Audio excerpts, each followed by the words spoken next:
Shakuhachi scores are usually written in a book like this, helpful for keeping them organized. I've given you scans of them, right? So that's basically the same thing. You may need to change your mind or change the way you think about scores, though, depending on your perspective. Modern musical scores usually have a lot of information, a lot of details on them. You can almost think of them as instructions for playing, although I'm sure it still helps to have a teacher, and I'm sure there's still some room for individual expression. That's why we listen to different people play Chopin, right? Not everybody's Chopin is the same. Nevertheless, modern musical scores do give you a lot of information, almost enough to be able to play it without having heard it. Shakuhachi is a little bit different from that. You cannot play just with the score. Right? The score does not exist as instructions for playing. Shakuhachi was originally learned without a score at all. You'd play together with your teacher, you'd listen, you'd watch, what he's doing. There's a lot of information that's coming in there, and of course that doesn't all fit in the score. And basically you memorize the piece, and it's not that you've finished learning it at that point, but you've got it to a point where you can go on to another piece then, and so on and so forth. Now, we don't expect everyone to memorize all the pieces. I don't even memorize all of my pieces. I memorize many of them, but not all of them. And the scores come in handy for that, because the scores are a reminder of what you've heard. I think that's the best definition here, right? This is a reminder of what you've heard. It gives you very sparse information. It's sort of more like a skeleton where you've got to put the flesh on top of the bones yourself. So the most important and the most kind of unchanging information is here on the score. Another concept that you might have to change in your mind is that the expectation of seeing musical notes, these are not notes, right? Tsu, re, u, ha. These are fingerings. They're not telling you pitches, they're telling you fingerings, right?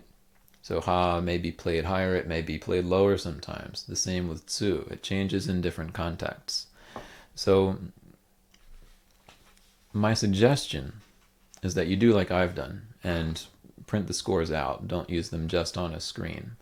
You might want to do both, have one on the screen and have one in front of you.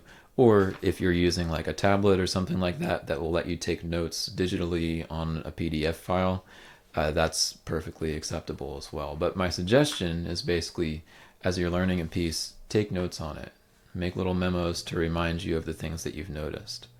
It's also a learning tool because there's just huge amounts of information when you hear a piece, right?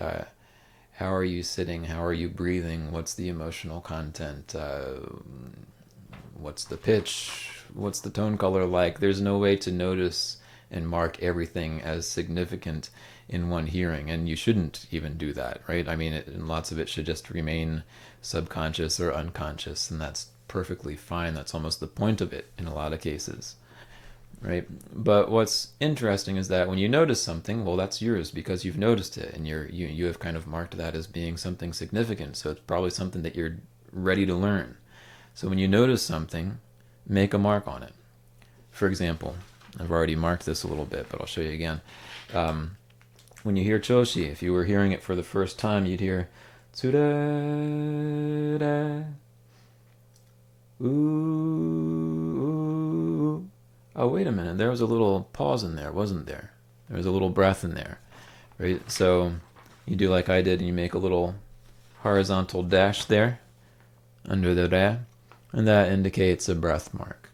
And then when you hear ooh, oh, there's another breath there, right? So I'll kind of make those marks to remind me of what's happening in the piece and how it's paced. You may also notice notes that aren't written. Sometimes there's decorations, sometimes there's extra things that happen, and again, you might want to make memos of those. See, after that, ooh, we have tsura.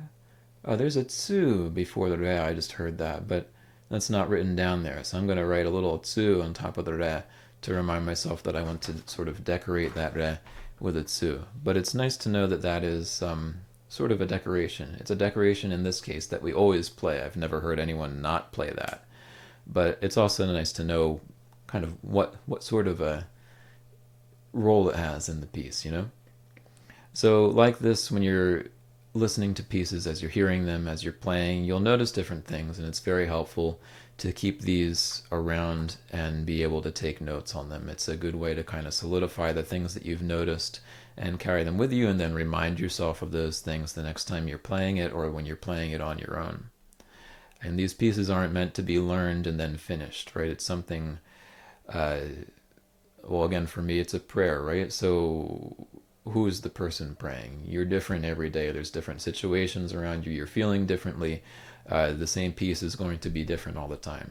This is why they're classics, right? They're really good, and there's just sort of infinite depth in these pieces that you can find in there and dig out. So do expect to be learning the piece your entire life. I'm still learning Choshi. I will always be learning Choshi, even though that's the first piece that I learned like 25 years ago, right?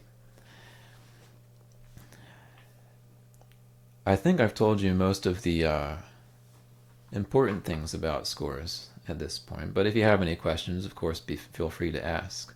And just remember, right, these are intentionally very sparse, and the point of that is to kind of force you to listen, right? And to help you to learn these pieces and make them your own so that you can actually play them from the heart, which is where the shakuhachi practice really has its benefits and meaning and enjoyment, I think. So there you have it.